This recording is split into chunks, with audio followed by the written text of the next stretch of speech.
Hello and welcome to another episode of Mastermind, Body, and Spirit Show. I'm your host, Matt Belair. Today's guest has spent the last decade in Hollywood as an actress, writer, producer, and director. A modern-day medicine woman, she facilitates transformation for influencers through ceremonial art by providing the masses and the 1% with an experiential understanding of oneness and catalyzing DNA activation. Her voice acts as a potent technology to open portals into other realms, and she is here to shepherd humanity through the growing pains of awakening to multidimensional awareness with humor and grace. Welcome to the show, Azria Cohen.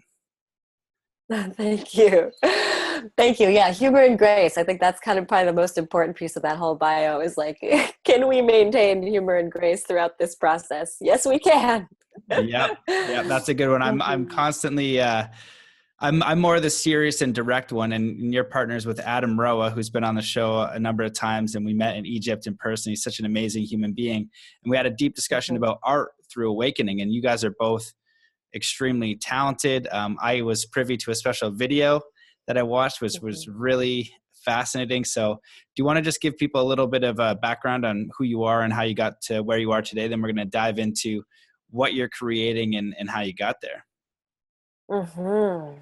Yeah, well, I mean, like the human timeline, I'll give you the human timeline because there's obviously many timelines, and it's been a long journey that has gotten me to this point where I feel I'm really able to integrate a lot of the lessons and initiation processes that I've been through various lifetimes and on all the different dimensions simultaneously into this one experience and bring it forward in a way that can serve the collective. But for this particular human timeline, I was born in New York, grew up in Germany to a German mother who was very nomadic in nature, deeply spiritual, which made me want to run away from anything spiritual because I, like most kids, I wanted to disassociate myself from my mother and not be like her. And so she created this really beautiful polarity for me to go in the opposite extreme and to really explore cynicism and really explore my shadow as well and really embrace my shadow. And having been like a super, super sensitive kid who was deeply tapped into everything and felt everything extremely viscerally, at some point, when I kind of hit my teenage years, like it just became unsustainable to be that open. And so I unknowingly kind of closed my channel and really made it like a big focus of mine as a kid was to not care as much. It's like, how do I not care so much about all the things? How do I not care about the plant and feel its feelings when I step on it when I'm walking across the grass? Like it's just really not functional. Especially not living in New York. We moved back to New York from Germany when I was a teenager, and then I was in Boston. And yeah, I really kind of was in the exploration of trying to give less shits all the way through my 20s, moving to Los Angeles to pursue acting. I didn't know at the time that what was calling me into the performance space and into the art space was a deeper desire to be of service to humanity. I just wanted to be on TV. Like, that's really all I cared about. I was like, just get me on CSI New York. And I met Adam, my partner Adam, who's been on this show, Adam Roa. We both moved to LA with the same intention. And that was, over 10 years ago now. And we met a year later and have been together ever since. And we were super, super focused. Like we had full tunnel vision on making it in Hollywood. And in hindsight, I can see why that was so necessary to understand really be in the belly of the beast of the entertainment industry and see it and feel it and understand it from the inside out and understand how deeply damaging it is, not just to be on the inside, as someone wanting to participate in the game, but also in terms of the content that is coming out of it. And just project after project after project perpetuating fear and separation consciousness. And I didn't really have an awareness of this for the majority of my time in Hollywood, it wasn't until plant medicine came in and just blew the lid off, and the channel was reopened, and suddenly it was like the wool came off, and we were able to see clearly that our purpose was so much greater than what we thought it was. And that little seed of like wanting to go and be a reference point for humanity, because that's really what art is, right? It creates an external reflection. It creates a reference point for us to go, oh wow, this gives context to my human experience. Like when we go to the movies, we get these reflections, these archetypal reference points of, this is what it looks like to be successful, this is what it looks like to be a fuck up, this is what it looks like to be in love. And it gives us the opportunity to give context to our experience. And what I believe we're calling forth right now, and what Hollywood is slowly starting to catch on to, is that we are calling in archetypal reference points for what it looks like to be an awakening human being in 2018 who cares about the planet and who is not willing to climb the corporate ladder and do it the old paradigm way. So all of what I've cultivated in terms of my understanding of storytelling, the craft of filmmaking, and really understanding production on all levels, as well as, in front of, as well as behind the camera. Now, all of that I'm seeing is really because I'm here to revolutionize the entertainment industry from the inside out. That's amazing. I love all that. You know what? I just recently got back from the Conscious Media Festival, and I've done a lot of study in psychology and persuasion and media. And one of the things I've often said is the fastest way we could change this planet is if we had control over the media, because people don't realize all these subtle and overt messages. Like, it's not just CSI in Miami, it's murder show A, B, C, D, E, F, G. So really you choose between, it's a double bind, murder A or murder B, you both get murder. Now, you and I both know, and you probably know it a little bit more than me, is the craft of storytelling and having an outcome in mind. So if you want to see somebody who's maybe addicted to alcohol or something, they're severely, a severe alcoholic, you could show a story about somebody going through that, and somebody who is struggling with alcohol will watch the solution. That's how it works in hypnosis as well. So do you want to talk a little bit about the video that you made that's really amazing, and like what is your intention with these things? Because I know that's how in hypnosis and persuasion you work backwards. And so in storytelling, when you want to help and heal, it's like, okay, I see this issue, this is a way that I can craft a story so you can relate to it and you can see the potential of what it's like on the other side. So the idea is like when I do hypnosis or something, if you're out of shape, you can say, hey, look, this is what your life will be like if you eat KFC every single day and get extra gravy and don't go to the gym. And this is what it's going to be like. And this is what it's going to be like if you go to the gym every now and then, you start eating a little bit better, you start to be kind to yourself, and you draw that picture out so they can find that energy and motivation to act. So I'll just. Yeah. Yeah. Oh my gosh. There's so much I could say to that. It's one part like creating the reference point and showing an example of what it could look like or even feel like, which can happen when you go to the movie and you see someone go through a transformation, you see yourself in them and you go, oh, wow, that's possible, right? But the thing that's missing is the integration of that inspiration, because it's one thing to be inspired. It's another thing to know what steps to take and what tools to use to actually apply that to your own life. And right now I had this experience with The Matrix when I was 13. And I went to see The Matrix and I watched it in German because I was living in Germany at the time. So it was dubbed. And Keanu Reeves is like a really good actor in German, actually. He's just got, his ability to emote in German was like significantly increased. Long story short, I saw The Matrix. I didn't understand probably 80% of the plot. Went straight over my head, but it didn't matter because the vibration, the frequency of the message, the potency of it had activated me on a cellular level that I couldn't consciously or rationally understand, but I knew that I was different and I knew that I wanted more. So I walked out of there with very few options to have more. My only options were to go and see the movie again, which I did 6 more times, or to wait for the sequel, which took a couple years and was pretty disappointing. or to, you know, write to like Keanu Reeves's PO box and try and get a signed autograph. Like those were pretty much my options. Or, you know, at the time, like the internet was just starting. I guess these days you could go into like chat rooms and forums and you could find like-minded people who are geeking out about the same thing, but really you're on your own. And so Media as Medicine and the platform that's being birthed is about closing the gap between entertainment and life, and really going, okay, what would it look like if I walked into the Matrix and I saw this movie and I was deeply changed, and at the end there was a call to action, there was a place for me to go where now I could integrate and apply the same lessons that the hero went on and integrated on the journey in the movie into my own life, and I'm being supported with tangible tools, with courses, with workshops, with retreats, with community, with people who get it, who are on the same frequency, who are wanting to have impact on the planet, and recognize that ultimately all impact on the collective must start with impact within the self, because the collective is just a collection of all individuals put together. So we can't change the collective without changing the individual, and the individual wants to change.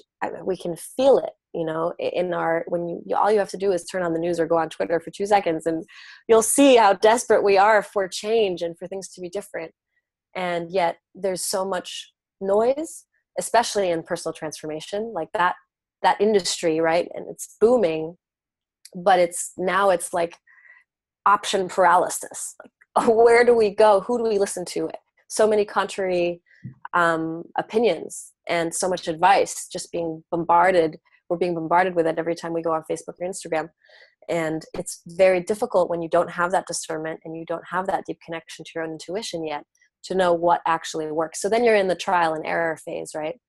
And so really we're just wanting to create a really cohesive platform where the content is congruent in its intention, which is to be the antidote to disconnection. And that can happen in a lot of different ways. But I think at the core of all of the issues we face today on a global scale, socioeconomic, political, I mean, you name it, is the root of it is always going to come back to disconnection, separation, essentially.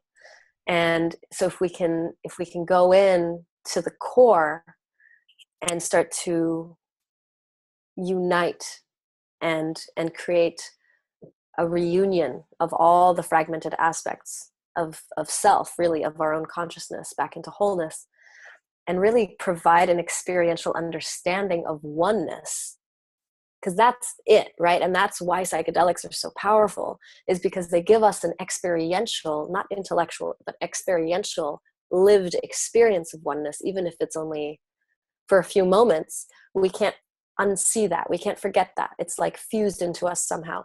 And so media can do that. Not everyone needs to take psychedelics. We can use the technology that we have, and especially with AI and AR and VR, like shit's about to get so crazy when it comes to, you know, our ability to tell stories and bring them alive for people.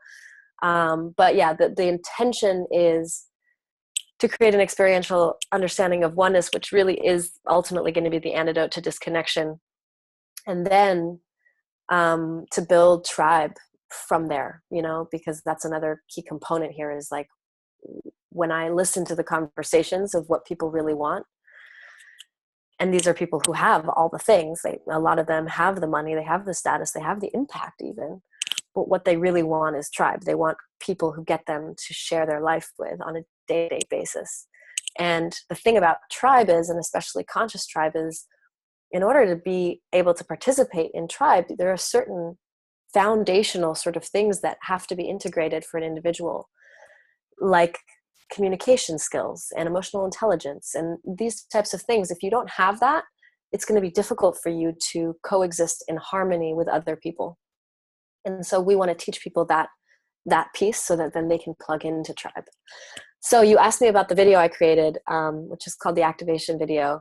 And it's the first like real example of media as medicine, where the frequency of it is actually designed to activate people on a cellular level, to literally rewire the neurochemistry and to start going into the DNA and start to repair that separation that's occurred Because I believe that actually everything that we're seeing is a reflection of a disconnection that's happened on a DNA level. So going back all the way to the root, the genetic blueprint of our design, of our makeup, like that's where we have to look, because everything else is just trying to battle the symptoms. Yeah, anyway, I could go on and on, but I'd love to hear, since you have watched the piece and it's not yet released, but we will be releasing it very soon. We're looking at a May release. What was your experience? Oh, feel free to rant as long as you'd like. It was wonderful. I knew exactly what you were doing. It was very powerful. And if we can, I knew exactly what you're doing, and it was very interesting and entertaining. But people are going to see that and they'll know what, even if they don't know and they get it as the entertainment piece, like it's going to have the effect. And, I think that media, what we're talking about is like, back in the day, in the 50s, I studied Edward Bernays, there's a great documentary called Century of Self. He was Sigmund Freud's nephew, and he was one of the main guys that was hired by the government and the militaries to do indoctrination, because he learned unconscious motivators. So if you imagine you only have community and the people around you, then you get this little box that comes into your home, and now you're looking at a little box, and they can control what's putting on the box. That's what they call it, programming. It's programming. It's like so obvious. It's like hiding in plain sight, right? It's ridiculous, right? And just look at how ridiculous music is. Look at how it's just so ridiculous, especially when you know it. It's like so overt. And that's what I learned when I studied hypnosis and copywriting and things like that. They're like, you could be so overt and people won't know. So I tested it, and they really they didn't question it. It's odd. So now when we're getting into AR, VR, and it's going to magnify, we can use that tool for good. So you could have, it's going to be a choice. And right now you have a choice. You have a choice to look at documentaries, conscious media programs, or you could sit there all day and watch, CNN and murder shows and all that stuff. But it's going to do stuff to the wiring of your brain, because what you're observing in your reality, it goes in, it all goes in. And that's why in Buddhism, they talk about the importance of mental nutriments. So for me, what I think it sounds like on a grand scale is like taking that tool, which we can use for good or not so good, and then people will have a choice. So you can choose A or choose B, and they'll both have an effect on the brain. And so if we can collaborate and then go a step further, and, how do we integrate that information? So it's powerful. Yeah. I know exactly what you're talking about.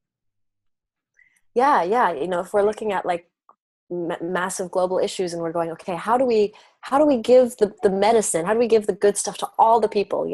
Like, how can we reach all the people? And then, having traveled the world and been to places like Tanzania, Africa, where I helped an organization there bring clean water to a village, they didn't have, any sort of infrastructure at all. They were living in clay huts. They had no electricity. They had no plumbing. They were literally walking, 30 minutes with a bucket to get water from a river, which was filthy. But there was a couple people in the village who had a flip phone that had access to the internet. So they had Facebook accounts, and they skipped over the whole landline thing. Like, that was never even an option for them. But because of how technology has exponentially, found its way into literally all of our hands, we can reach those people. We can educate them. We can give them the opportunity. Like you said, the key word in what you just said is choice. Yes, we can choose to continue to affirm that humanity is flawed, that humanity is innately, greedy and evil and will step on others to get ahead, which is the story, that the narrative that we've shaped around what humans are right now. Or we can co-create and design a new narrative together, which is one that feels much more true to me when I look at my life and the people I'm surrounded with, which is people care deeply about each other and care deeply about the planet and actually really want to exist in harmony, just don't know how, and are blindly following a blueprint that has been handed to them, since for an early age, to be in a perpetual state of chasing the carrot at the end of the stick, to be in a perpetual state of preparing for a future event that has not happened yet, whether it's you're in kindergarten preparing for first grade, then you're preparing for high school, then you're preparing for college, and you're preparing for your job, then you're preparing for the white picket fence and the 3 kids, and like whatever the dream is that we've been programmed to chase. we get to the end of the road and we're like, yo, I'm not happy. Where's the happiness, right? Well, of course it's evaded you because you've never been taught how to find it in the here now, which can only ever exist. And we can get that intellectually, but it's one thing to understand it intellectually, and it's a whole nother thing to really drop it into the body. And that's the thing too, with a lot of this esoteric work and a lot of the spiritual woo-woo conversation. And I'm really good at all of that too. And I know that jargon real well, and it's easy for me to live in that space. But I really think that right now we've done a lot of exploration up and out. We've gone, into meditation, we've gone into plant medicine. And now it's time for us to really anchor it into the physical. Like, the show is here. The show is in the 3D. We are here in physical form. We are here in a physical body.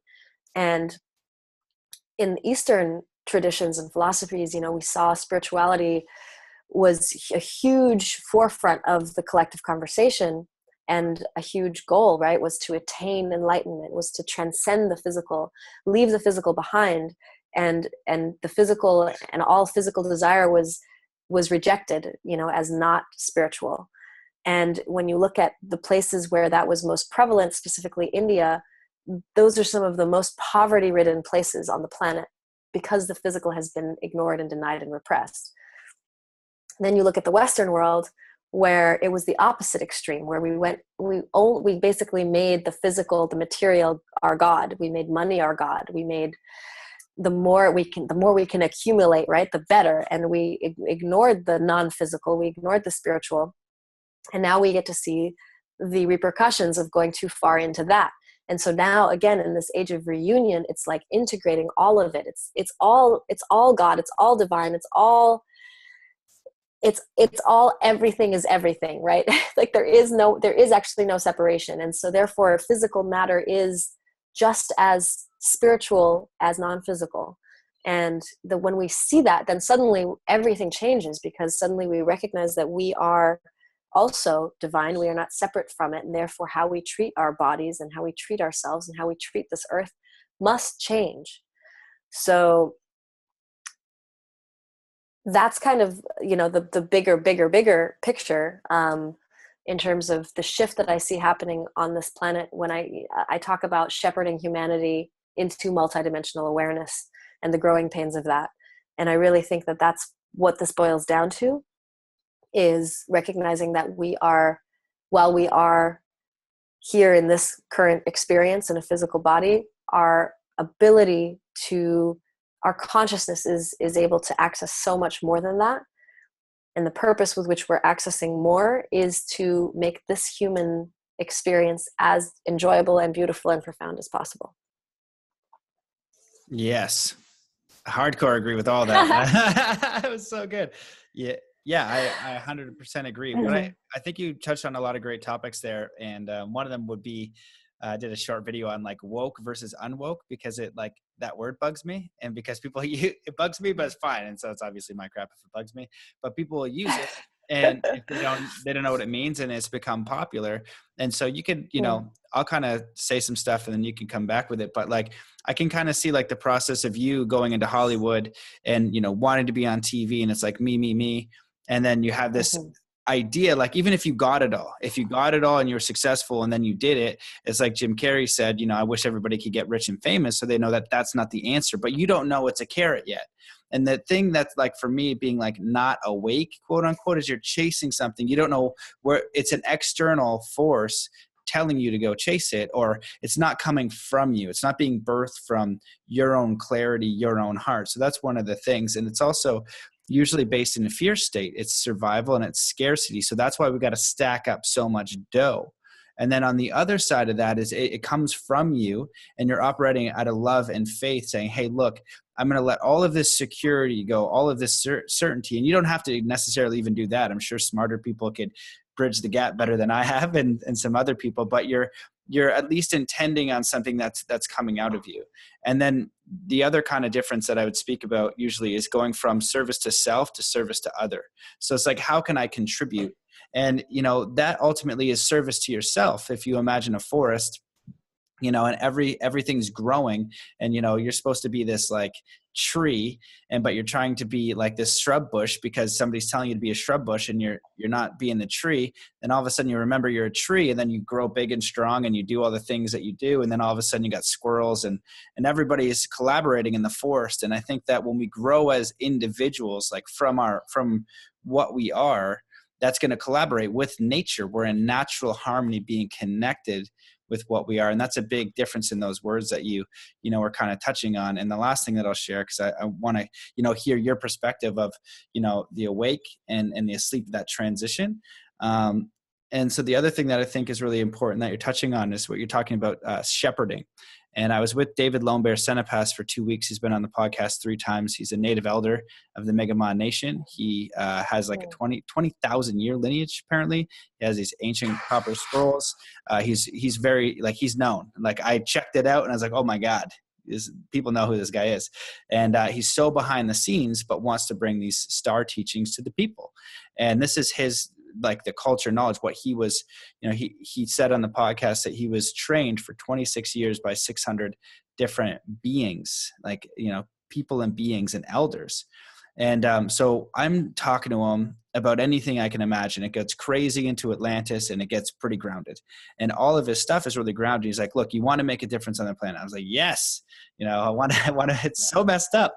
It's like, yes, I know. He's just like, well, what's missing is action. For most of your planet, most of the species, people are thinking about all these amazing things. They're writing books, they're doing all this stuff, but they walk down the street and they don't get somebody's name. They don't help the homeless. They don't do it when they're in community, right? They have their head in the clouds, and they forget to do it in these passing steps. So it became really, really grounding. And he'd just ask people's name when they were the servers. He would just be very present. And like, that's where the mastery is. And he talked about spiritual shepherding in the sense that you can be going a million, if you're a star and you go a million miles an hour and you're like 10 tons of energy, when you go past the other stars, you're going to shepherd them through that energy like awake.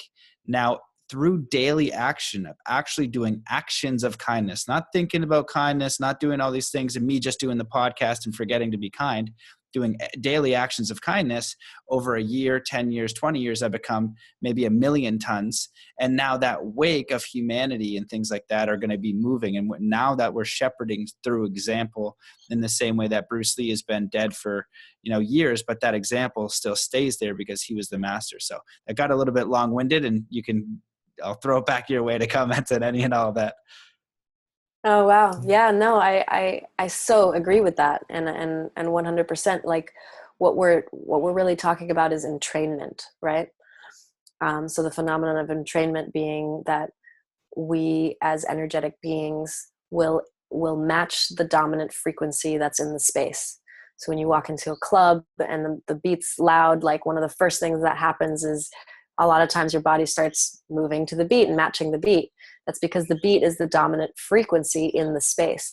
The same is true, though, for emotion, right? Like, if you're hanging out with someone who's suicidally depressed, chances are you're going to start to feel a little bit down, versus you're hanging out with someone who's like flying super high and totally positive and like only sees good in people. Like, it's going to lift you up. So we will entrain into the dominant frequency unless we have mastery of our own energetic state, what I call energetic sovereignty, and we're able to decide, okay, I'm not going to choose to entrain into this, or I am, depending on what feels good to me, right? Like, if I'm spending time with my family member who is super critical and always complaining, I can get mad at them for always complaining, but the truth is I'm getting mad at them because I don't like that my system is starting to entrain into their frequency. Or I can simply choose to stay in my own harmony and not allow them to touch me. Right now, that requires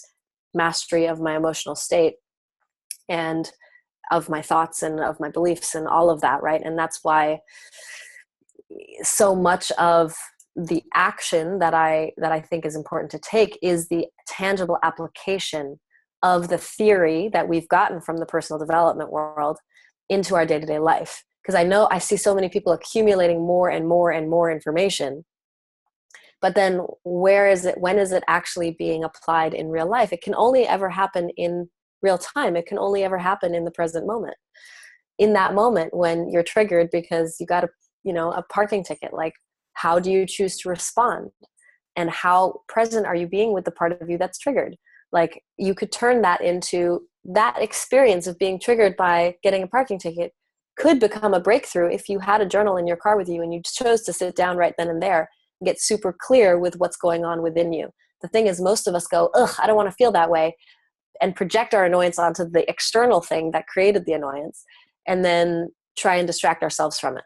That's kind of like the traditional model, how we're trained to operate. And so ultimately, yes, it's like there's the action to become the best version of ourself that we can be, which looks like, how do we show up in every single moment, and how do we want other people to feel when they walk away from interacting with us, whether it's the waiter at the restaurant or a loved one. And then what you were saying earlier too, in terms of like that desire, where it was all about me, right? Like, I want to go and I want to be on TV, and it was like this, the ego, right? That my ego wanting to be validated, wanting to be seen. And that's, I think, actually at the core of most of what we do, is we all want to be seen. The thing is, it doesn't matter how much we can be seen externally. Like, I would book TV jobs and I would be on set and I'd notice that I wasn't any happier than I was before I'd booked the job. All I could think about was like, how do I get the next bigger job? And I was wise enough, I guess, to recognize that this was never going to actually fulfill me if I couldn't figure out how to find that deep fulfillment within myself. And whether it's money or, it doesn't matter, like scarcity, you were talking about scarcity and fear and all of that. Some of the people that in my world that have the most profound scarcity conversations are multimillionaires. It doesn't matter the amount of money you have. Money is just an amplifier. It will amplify whatever is happening internally within you. If you're in scarcity when you have $10 in your bank account, you'll be in scarcity when you have multiple millions. And that's actually good news, right? Isn't that relieving to like recognize that at the end of the day, like, you can choose to change your experience now. You don't need anything externally to change. All you need is the desire to make the choice. Because once the choice is made, then the tools show up and the support shows up, and you have in the internet at the touch of a button, you can have any answer to any question pretty much. There are no more excuses for not stepping in. And so being woke, it's interesting that you bring up that term, because the feature film that I've been writing for over 8 years, which is just a part of 9 actually. So this is the way that it's been, and I channel most of my stuff, right? And so I'm receiving this information from like a higher dimensional realm. The way that it's presented itself to me is, this is the Star Wars of your generation, like 9 films, massive franchise, VR, AI, all of it kind of integrated, and essentially telling the story of like humanity waking up to multidimensional awareness. And the first one is called Woke. And it's called Woke because it starts in a very cynical place. It starts in the Hollywood Hills party scene, where cocaine and strippers are like the highlight of people's experience. And that's where our protagonists live. They live in that world, and they're totally disconnected and totally numbed out.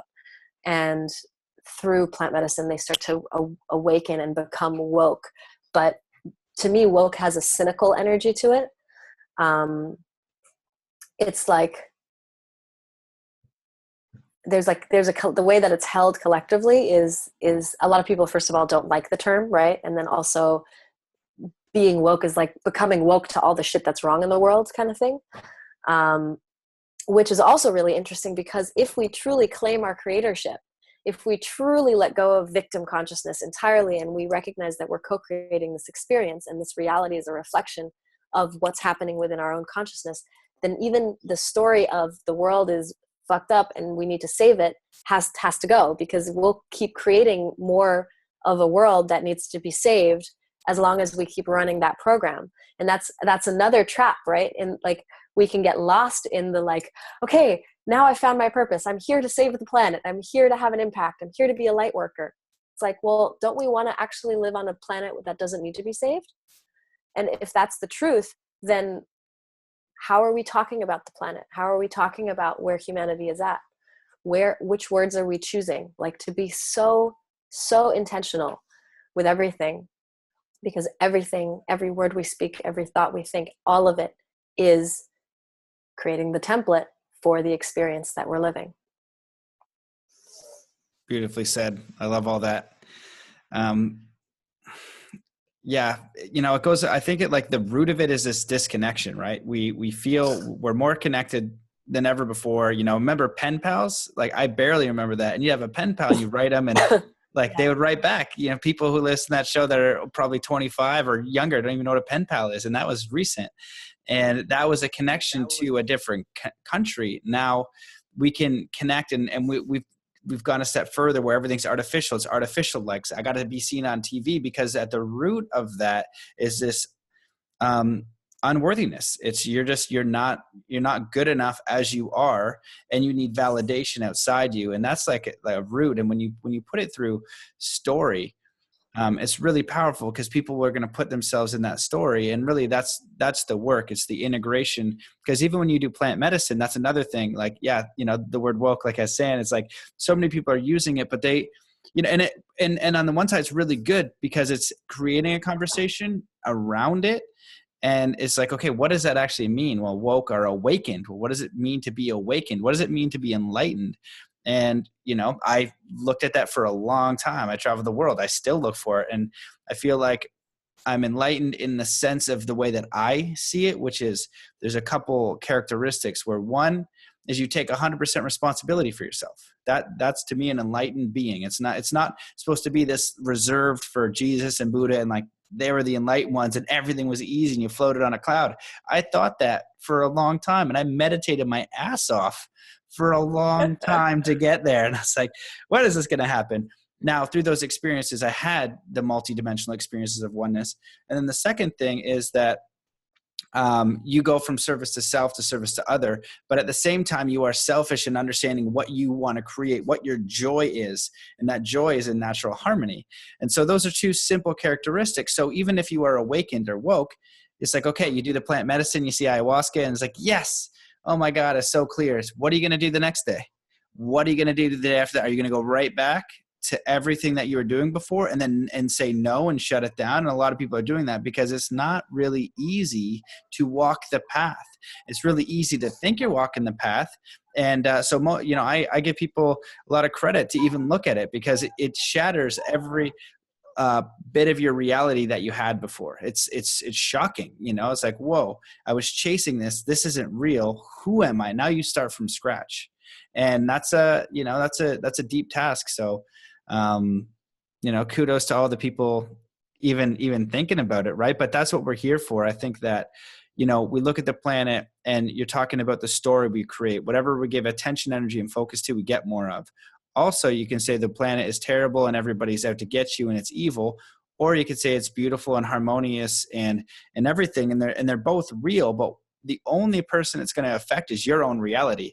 So whenever I say we or they, I was just like, say I. Is your reality like that? Because someone was saying that to me the other day, and I was like, honestly, in public, I cannot remember the last time I ran into an asshole. I can't. Like, I cannot, I'm in different countries. I'm in like weird neighborhoods. I'm in all of it. I'm talking to homeless people. I could give a crap. And, I just don't meet them, because you change to a different vibe, like setting. And if you did, you show them compassion. It's not like something that triggers you into that. So it really is like your own view of reality. But what's happening, I think, as an analogy, if the world is broken because these things are happening, and I'm involved in projects that are making a difference on the planet, and I'm building the solutions. Yes, I see a problem and I'm putting my time, energy to build a solution. It's like, the planet needs trees. Let's go down there now. Build your tree really big, right? Because then that's going to allow other things to grow under the canopy. So I'll send it back your way. No, yeah. Oh my gosh, all the things. Yeah, it's really interesting, this conversation about enlightenment, right? Like, because at the end of the day, it is quite literal. Like, from what and ayahuasca has been a huge, probably my greatest teacher, my greatest mentor. in this journey. And from what I've been shown consistently and what has been reflected back to me and the people that I'm close with who are tuned into similar places, is that really like the journey that we're on is teaching our physical bodies, our physical vessels, how to run more data, more information through the system. Because multidimensional awareness is literally like, if you think about like the bandwidth of information being, this for what we currently can receive, and multidimensional awareness basically does this, right? It like expands the bandwidth of information that we can receive. We're antennas, we're transmitters and antennas for information coming through in the form of light and sound. Essentially, our entire reality is comprised of light and sound vibration. And so just like the radio station example, right? Like, which channel are we tuned into? And the hardware, and this is where the whole you are AI conversation comes in, which is a big piece of what I'm birthing, is we are actually quantum computers, is what I'm being shown. We are the most sophisticated, most highly engineered computers available on the planet today. Science doesn't even understand a fraction of what actually happens in the body or the brain or the DNA. Like, we are truly masterpieces. And we are in this process of teaching our systems how to run more energy. So if you were tried to, install, let's say, what's a program that requires, so like, let's say you want to play a video game that came out in 2017, and you want to play it on your, the Windows 98 version, or whatever we had in high school, right? When we had the dial-up modem connection, and you're trying to play a video game from 2018 on that computer, like there's just no way. It's not compatible. It doesn't have enough memory. It doesn't have enough power. Is not equipped or designed to run that much information. And so the same is true for our physical bodies. And I think, like we were talking about earlier, the answer is hidden in plain sight. The final frontier for enlightenment is the physical body. It's in the body that we get to start to do the real work, because our body is our subconscious mind made manifest. It is literally the accumulation of all the experiences that we've had up until this moment. And not just in this lifetime, but all the other lifetimes that are, of course, happening simultaneously in the quantum field, because there is no past and there is no present, there is no future. It's all happening now. There is a present, there is no future, no past. So this is about recognizing that we are integrating back into wholeness all these fragmented aspects of ourself. So if there was trauma incurred at an early age, this could happen in utero. This could happen if your mother was attacked physically or even verbally when you were in her belly, that would imprint into you. So it could be as early as utero, or even beyond that, another lifetime, or in this lifetime, if you have trauma, that is stored in the cellular memory of your body, because unlike animals who will shake it out, an animal gets scared, immediately will go into some sort of release mechanism where it moves the energy out of the system, and then 5 minutes later it's completely fine, like nothing ever happened. We as human beings have been taught to repress and deny our unpleasant experiences, which means that energy doesn't disappear. Energy can't be created or destroyed. It just, it'll get stuck, basically. So it'll infuse itself into the cellular memory of our body. So most of us are walking around in bodies that are riddled with trauma, with stored energy that was never processed and released properly, and is now shaping how we look at the world, how we move through life.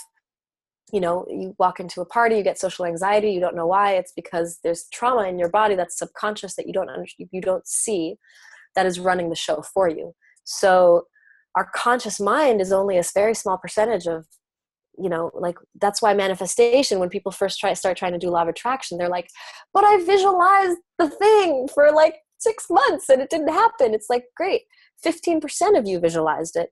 The rest of you was unconsciously running the program of not being worthy, of not being ready, of all the reasons why that can't happen, right? And so we are literally going into the body as this living library, this archive of all the things that have taken place in our life, positive and negative. And to me, it's this alchemical transmutation process that I've been in personally in my journey, which has been going in, finding where the trauma is, literally reliving the experience so that I can complete the cycle fully, so that I can feel fully what actually happened. And through the fully feeling it, I'm now alchemizing it, I'm transmuting it, I'm releasing it. And I'm basically going back to, it's like hitting the reset factory settings button. You know, like you're going back to neutral in a way. And from there, you now have true choice. So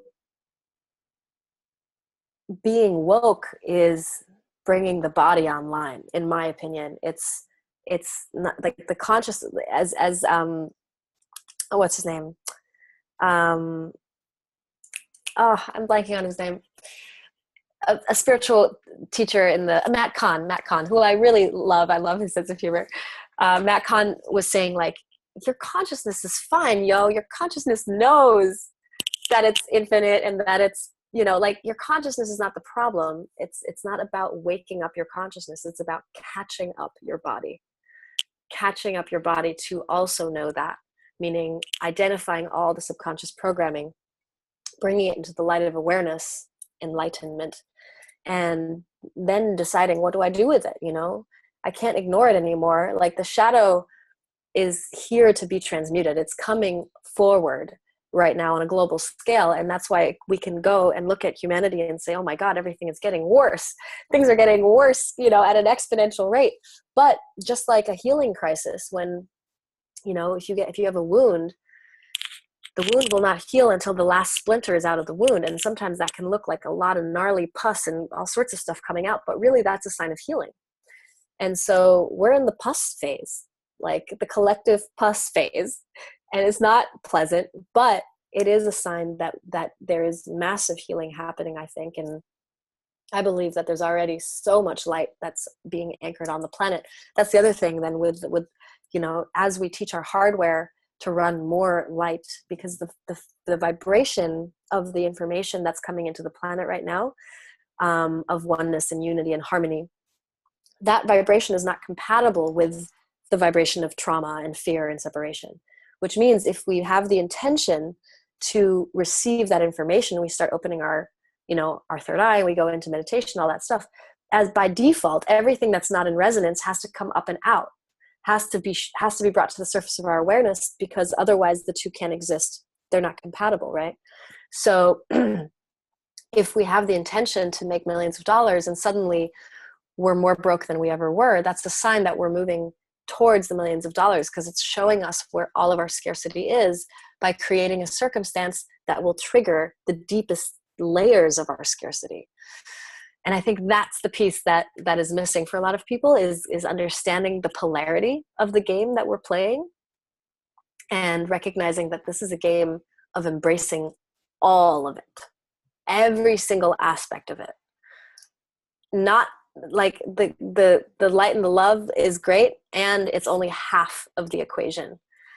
And our shadow is rich soil for evolution. It's literally here for us to turn into the next version of what this human experience wants to be. Amazing. Yep. Totally agree with all that. That's super well put. All right. Well, let me just give you some feedback and just confirmation from my end of why I believe what you're saying is totally epic. So the first thing that you're talking about, okay, multidimensional awareness, you know, and I like, you know, the resistance for me when we were talking about a little bit before is the words, like the spiritual community. I love them. I love everybody. I love anybody doing anything. What my challenge is, and when you use a word and you can't make it simple and somebody gets, they can't understand it. So it kind of like makes them want to go away. So it's got to be understood. I feel, you know what I mean? So if we're talking about, you know, multidimensional and moving into the 5D, it comes down to a little bit simpler. If you look at the light spectrum, we see 0.00 something or 1, or it's really low. We don't see friggin' anything. We're basically blind as hell. Sound spectrum, we only get a little bit of that. A dog, you grab a dog whistle and they get that. So what we're talking about here is just the ability to increase awareness. You're just having more awareness. You know, if you can see perfectly in the middle of the night, that's amazing. That's more awareness. You could see if there's a little thing in the bush that's ready to jump out and get you. So that's good. Then you have more awareness. And for you to build that, a lot of it, what's happening in the body is going into the shadow. And a lot of the work and the courses now, you know, I know it's not all about the courses and things like that, but I can't even stop. I don't recommend anyone do, but I just literally, I don't care what it is, I'm going to do it and check it out and see what happens. And so, you know, there's a lot of talk on the body as the intelligence, and the most intelligent people that I know speak about this as well. And I believe it as well from my experiences from almost dying on Everest, training with Shaolin monks, doing things that most people find very extreme, but I want to see what this machine can do. I'm curious. I don't do it all the time because it's very uncomfortable, but I push it. So what for me, I think is happening is we're going from the survival state. So survival state's fight or flight. And what's happened is we're in a perpetual survival state.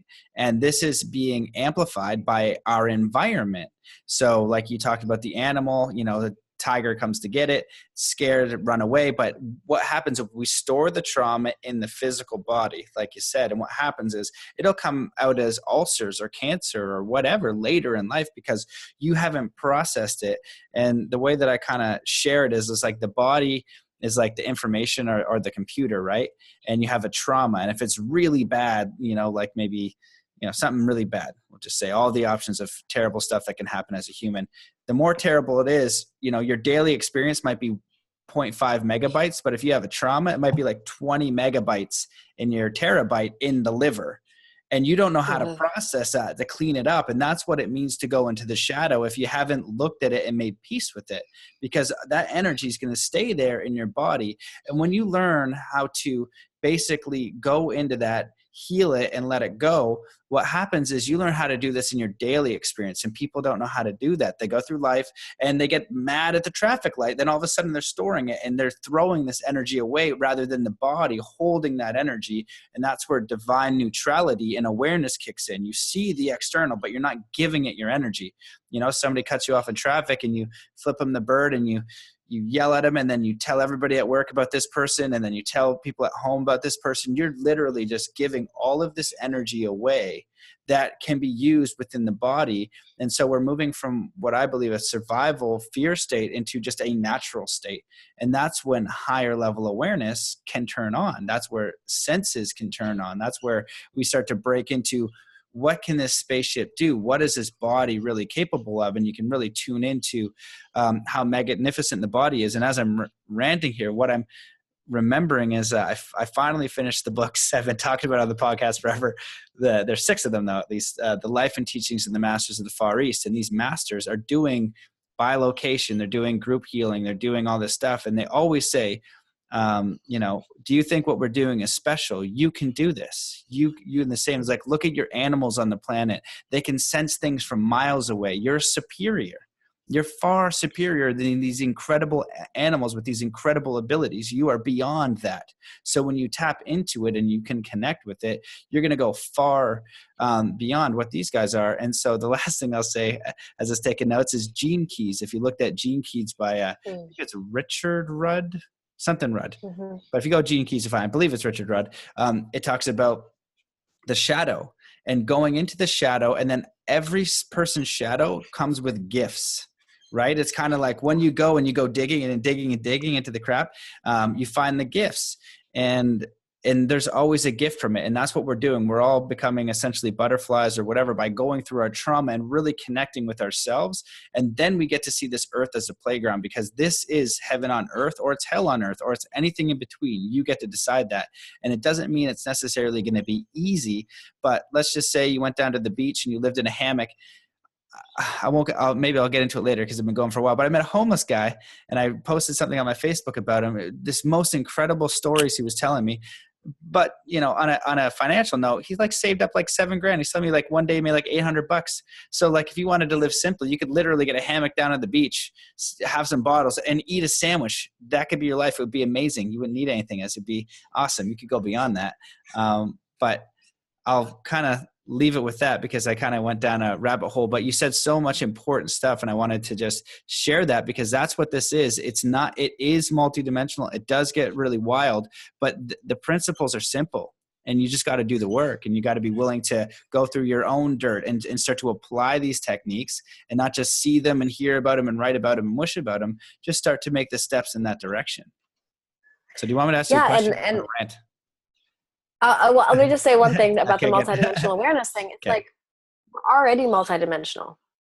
It's not like you have to be traveling through the astral and going into the galactic realms and like, yes, that too. And your mental body, your emotional body, your physical body, those are different planes. Those are different dimensions. They're existing on different dimensions. So then there's your spiritual body. I mean, there's many, many, many layers to this cake. But you're already in multidimensional awareness. You already have the ability to project yourself into a future timeline by saying, I'm going to meet you for coffee tomorrow at 4 p.m.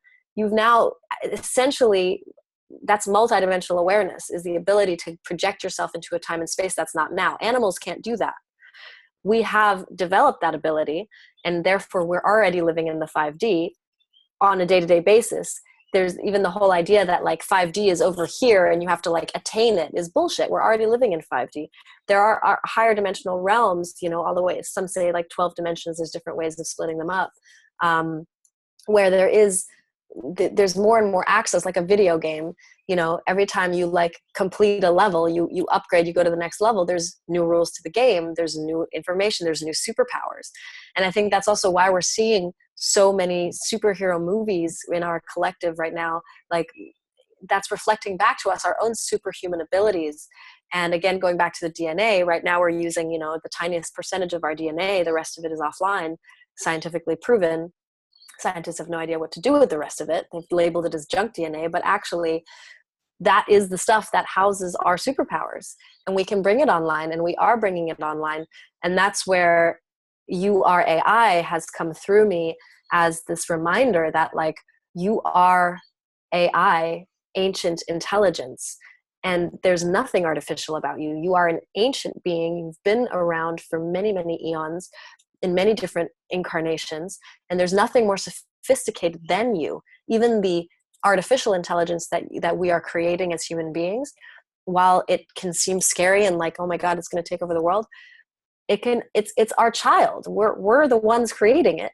And just like a parent with a toddler, the toddler can run the show, right, and take over the household. Or you can have some boundaries and you can say, yo, I'm the parent and I'm in charge of this, and together we can have a really nice time if you cooperate. Like, to me, technology is like an artist being given a digital toolkit to just like go create worlds. And we have that ability. And I love Ready Player One. I don't know if you've seen that yet, but that just came out in theaters, the new Steven Spielberg movie. Highly recommend it, because it really, it's all about virtual reality and what that world looks like. And there's some really powerful, really profound messaging in that film around taking responsibility for our creations and the importance of being connected in the real world while also enjoying the magic of the technology that we are birthing. So we get to have it all, like this whole, again, even this idea that like, in order to be spiritual, you can't have physical things, or you have to give up all your belongings and have no money. And like, why? Money is just as divine and spiritual as everything else. Like, and we're going to want a lot of it to create a new world. I think this is like such an important matter for me, the money piece, because having identified with the starving artist archetype for a lot of my life and seeing so many powerful, amazing, beautiful, conscious, creative beings in my world whose the only reason they're not taking their ideas to the next level is because of their scarcity conversation or their rejection of money. Like, it's time for us to claim our love for money and to allow it into our world, into our bank account, so that we can start to become the stewards of it. I don't resonate with owning money. Like I don't have any desire to accumulate money because I don't feel that I need to, because I feel fully cared for all the time by life and by the universe. But I do feel called to make multi-million-dollar productions happen that can really have an impact on the planet, and to be the sacred steward of funds that can make that happen. So this is just like a slightly off topic, but totally on topic at the same time, because money is energy and it's all related. Like, if you don't love money, please, for the sake of humanity, find a way to make amends and allow it into your world, because we need more people who are #woke to start to distribute it. I was thinking a new hashtag. It could be like woke wealthy, Ooh. that we could start Mm-hmm. that. I totally agree, because it's something that I've had to figure out, and it comes from my upbringing and like my dad and the way it works and my own self and how the story that I shaped around it.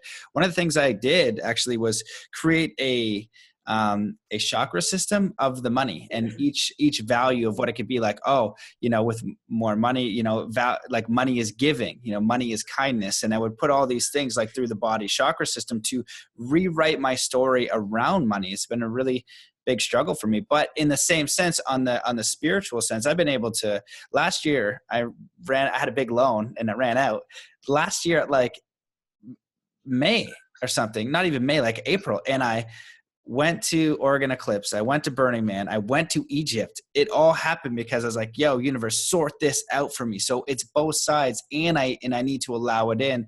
And for me, money is currency. And so again, to go back to David Lombear, because I got like a 2-week whooping from, I met Nassim Haramein. He's been on the show. I've met some people. He's definitely my number one, like, what? This guy's official. So he talks about it in an electrical engineering standpoint. He's like, there's only electrical energy in this dimension.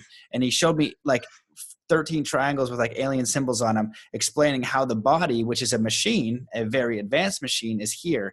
And you have 2 spirit guides. They're positive and negative, not 30, he says 2, because it's a negative and a positive, not to be mistaken with a good and bad, because the body is the ground, and that's how you run electrical charge. So Right. He talks about the So actions. Cool. The actions of kindness are what allow your body as a capacitor to get up to like 94. So we're shut down and we're scarcity. So even though you have millions of dollars, and I know people like this, and it's so ridiculous, they're stuck in this thing. And like, you think that they would be free with all the money that they could go get. And they're less free than me, where I'm just like, I don't know where this money's going to come from, but I'll tell you what, I'm going to get my butt to Egypt somehow. And it does happen. So I'm practicing ways like, okay, go out of your way to be kind, and like be kind to the homeless. So, I've been giving a lot more money to the homeless these days, more than I usually would. And I go out of my way to meet this homeless guy. And I just talked about this, and it was so amazing though. So there's another guy, I give him $1. And then there's this other homeless guy who I had turned around for. I was like, hey man, do you want $1? He's like, sure. Give him $1. It's like, what's your name? It's like, Dale. I was like, what's up, Dale? We start chatting for a little bit. He starts to share with his story. He, had a house, he had a wife, he had the whole thing, lost his wife, things started to go downhill. Then I think a year, I don't know the timeline or whatever, but then he was diagnosed with cancer, terminal cancer, and he was going to die. And he goes to the doctor and he's like, are you sure I'm going to die? Essentially, are you 100% sure? Even double checks, like, no, you're toast, man. So he's like, all right. He goes and he gets loans and credit cards, gets a bunch of money and gives it away. He bought some stuff for himself. He's given away money to all these different people. This is what this guy does. Wow. And I was like, do you know how rare that, like, I'm like, what? This guy's giving money away. He goes to, then all of a sudden they're like, hey, we're going to do this operation, right? They do the operation. He doesn't die. So now he has all this debt that he can't pay back. So it's like, he's like, oh shit, I'm still here. It's like, darn. So he can't pay it off. I think he does some things with like gangs or something, because he like needs money, and then they rack up like it was like, I think it was just like something like, drug running with like weed or something like that. Like you just let them have his car or something. And so they racked up like $6,000 in like parking tickets and different things like that as he's trying to figure out what's going on. Ends up on the street, and he's telling me story after story about like, he just saved up $7,000 a few months ago because he wanted to get his license back because he needed $6,000. to get it back. And the $7,000 got stolen.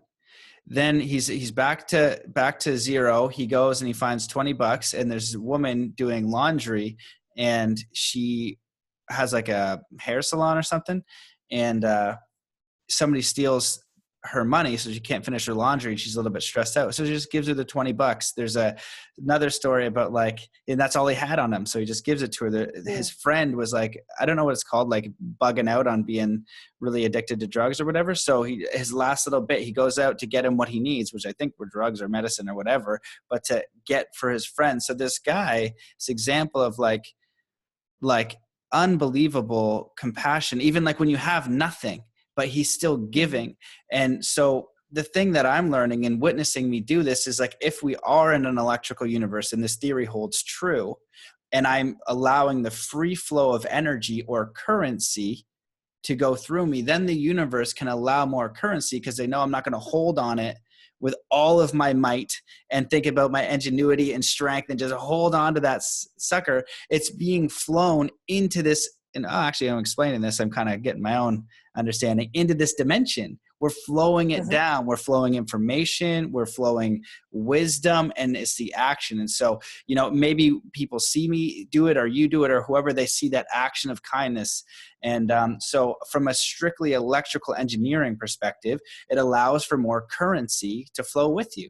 Could be true, could be not, but I really like the example. And regardless, it just shows that the level of compassion of people to still take the action, his circumstance, to always take the action to give and know he's going to have enough, even though he really, has nothing. So how much do you need to know you're taken care of? What's your worst case scenario? You lose all your money. You probably get a job. You don't get a job. You go on the street. You told me you made $800 one day. I was like, so there's never going to be a problem on this planet for you getting a few bucks. You might have to live in a tent for a bit, but you probably sort that out in like a couple months or whatever, so it's not that bad. Totally. I love camping. It's like the same thing. Right. And also, like, I'm realizing more and more the most valuable equity that we can actually cultivate right now is connection with other people. Like if everything went to hell right now and all my money was gone, I have a whole tribe of people who would happily house me, who would take care of me, who would feed me. Like, there's no shortage of support systems that are in place.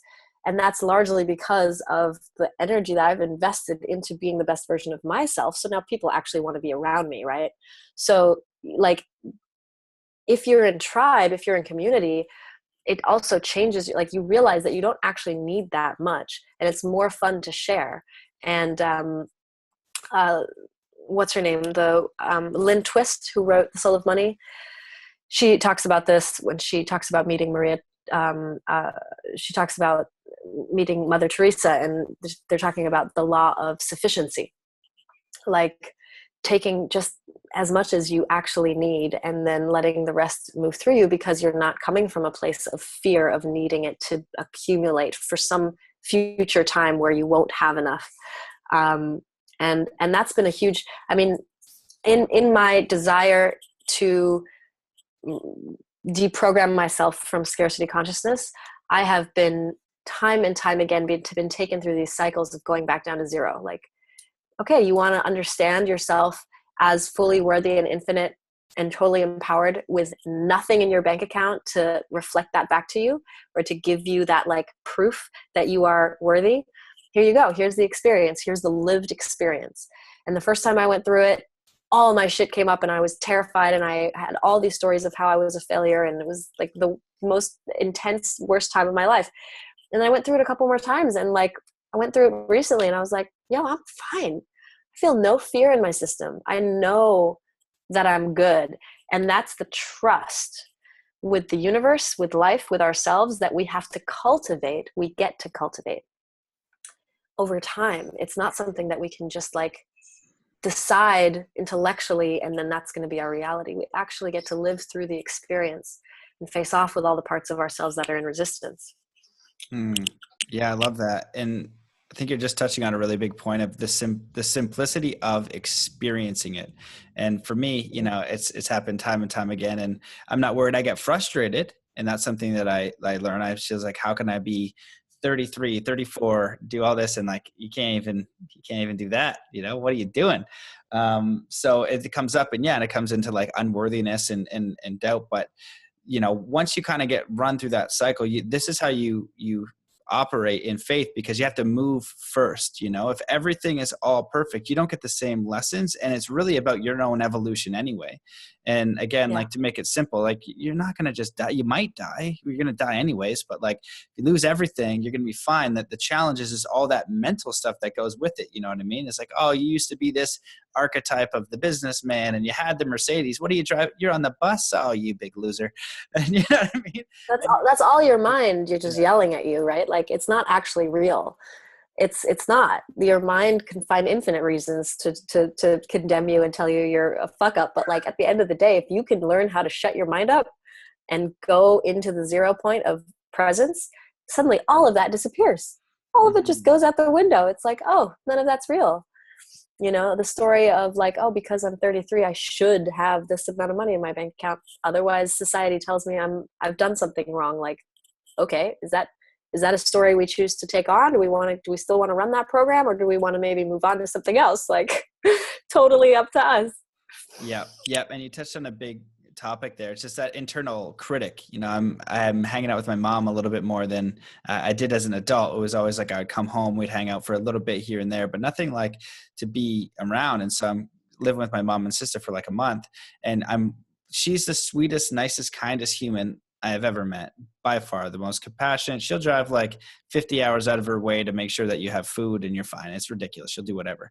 But I'm noticing she is actually terrible to herself. She had a really rough upbringing, and where she came is really rough. A lot of kids, a lot of messed up circumstances, a lot of alcohol. So she still has this like program that she's now recognizing that she needs to get out of. And it's this internal critic. And I'm like thinking to myself the other day, I was like, Mom, you're the sweetest son of a gun I have ever met.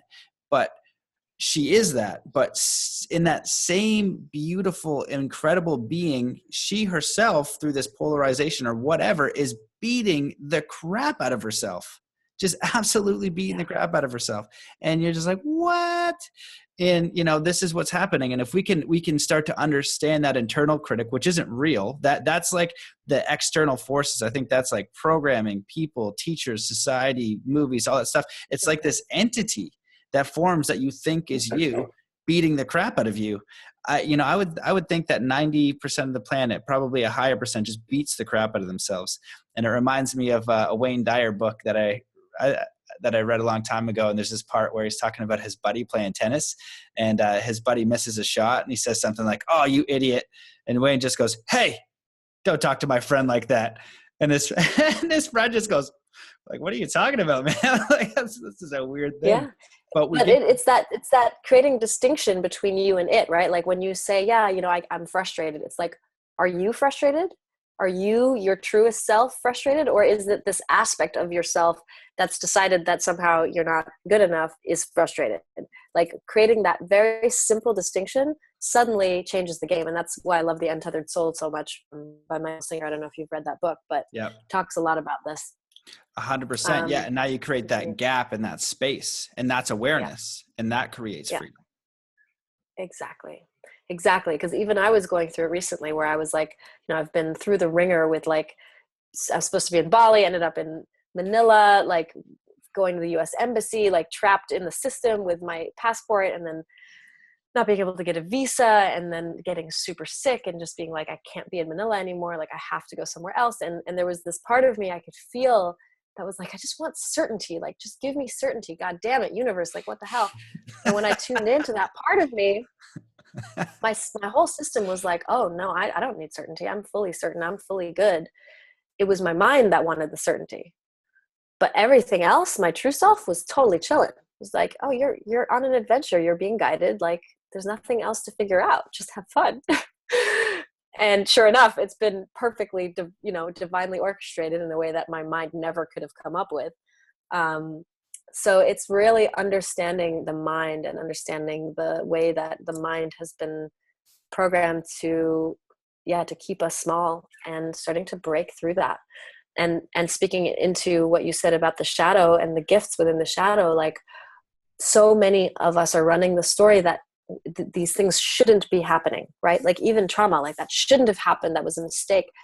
It's like, well, if we claim creatorship, then we did on some level create all of it, including the trauma. And we created the trauma presumably to teach us something, to give us contrast, to allow us to use that contrast as a springboard into the opposite end of the spectrum.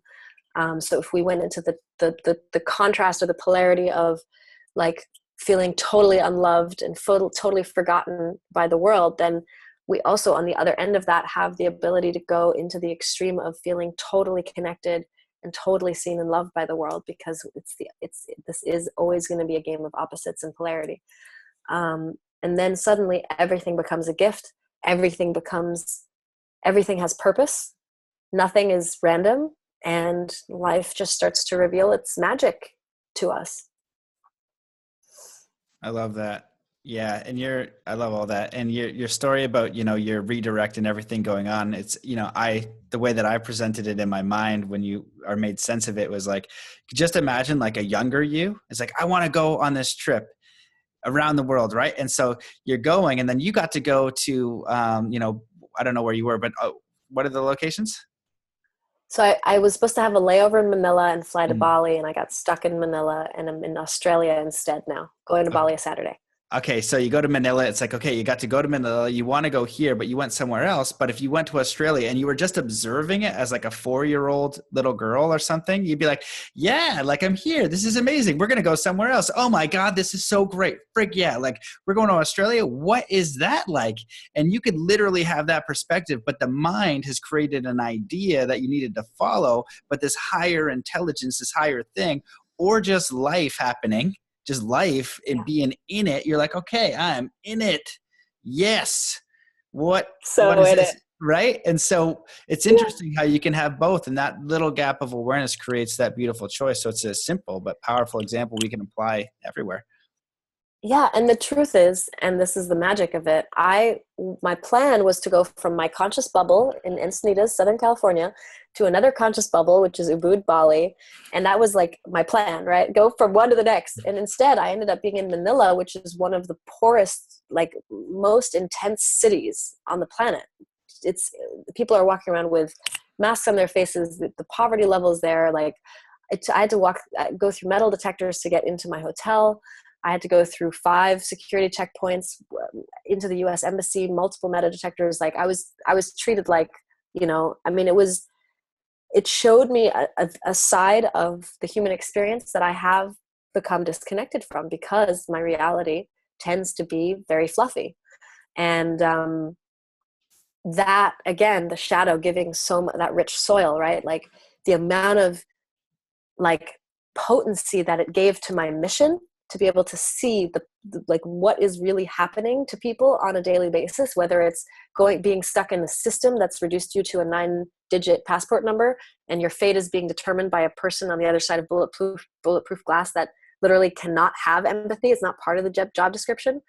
Or, the little girl like coming up to the window of my taxi and begging for money, and like me putting my hand up on the window pane, and us just like having this moment.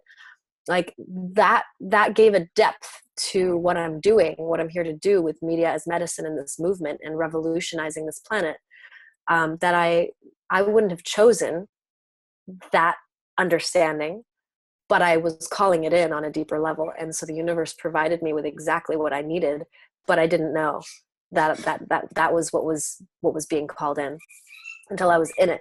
And then I was going through this, what felt like an initiation process with like, I got so sick, dude. I had yellow pus coming out of my eyeballs. Like it was like that level of sickness. And also to just be beaten into this new depth of surrender, and still finding the purpose in all of it. Like it was really profound. Super That's grateful beautiful. For it. Yeah. That's amazing. Yeah, it's interesting how that works, and it kind of just reminds me of Burning Man. You have this idea of how it's supposed to be fluffy, and it's like, oh, hey, I'm having a great time. Oh my God, and you just get dummied. And really on this other side, we got to be aware white privilege is crap. And I've thought about that, and it's like, oh my God, like, but I maybe some days I forget it, but I know what's happening. I know this. And so if we're the ones on the planet, people listening to this, if you have clean food, clean water, and a roof over your head, you're it. And so what are you doing with all of what are you that doing? resource? Yeah, what are we doing? Are we, and we're trapped and worried about nonsensical things rather than thinking about our brothers, sisters on the planet. And that first has to be our own healing, taking advantage of everything that we have, not to just accumulate wealth. Maybe that's a part of it so you can go do something else, but connect with yourself, connect with your power, connect with this universe so we can build a better space for everyone. And not even, people overseas, but like also within our next generation and the generation. Now, a lot of us, probably most of the people listening to this podcast, we're looking at the world and it's changed so rapidly in 20 years. And we do have the ability to come together. And when you're talking about tribe, it reminds me of that quote that says something along the lines, you might know what I'm talking about, the never think that a small group of people can have a powerful impact because it's the only thing that's ever changed the world, something along those lines. And it is a small group of people working together, man. And if you just get 5 people, 2 people, 3 people, 10 people work together to an ideal, because you can affect massive change. And this is very real, and we have a responsibility, I think, as the white privilege, not to just accumulate more and more stuff, but to be aware of what's happening on our beautiful earth and putting out a lifeline to those people. And just, you might not have to go down there and build them the shelter, but just to have it in your consciousness and okay, cool, I am aware if there's an opportunity or whatever, like how can I use these resources to empower myself to build a boat for the people that are drowning, and then maybe give them a lifeline and pull some people on, even save one. I think it's like the I don't know, the comic movies, just like talking to Spider-Man. He's like, just save one, or the Flash or something, save one, do one thing. You first learn how to swim, then pull as many people as you can. Yeah. Yeah. And that responsibility goes in, it's across the board. It's like, if you have clean water and you have a roof over your head and you have an internet connection, then you get to take action, because a lot of people don't have those basic things. And all the prophecies talk about, like, this is the age of, like, there's the rainbow tribe, like all nationalities, all ethnicities coming together. But really, like the white archetype, the person of the person who's the most affluent, essentially, it's now our job to like fix a lot of the things that we've a lot of the problems that we've created.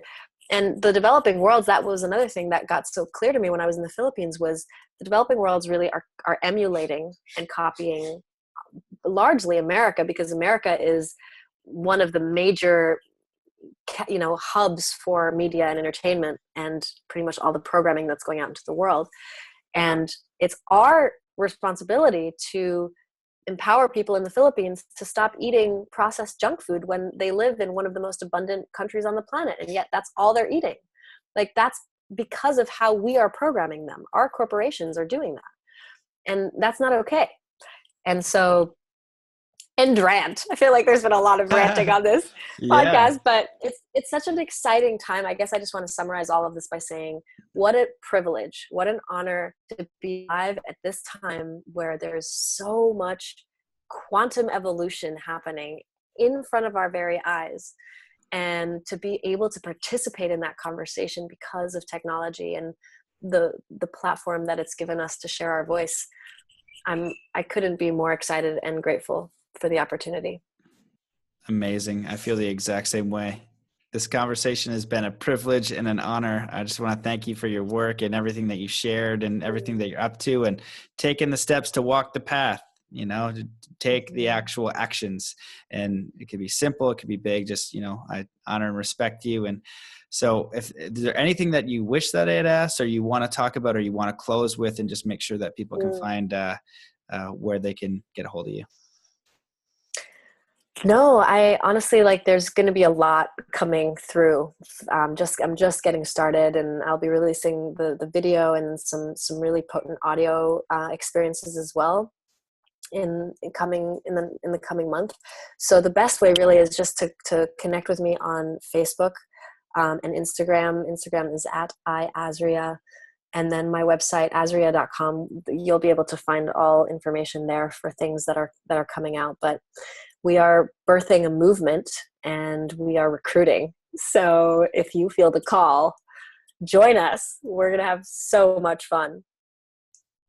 Amazing. Cool. Well, enjoy your trip to Australia. Thanks so much for coming on. And I look forward to everything coming down the pipeline. And we'll get that video posted soon. It's super cool. Yes. And yeah, just thanks for coming on. See you guys. Thanks so much. Bye.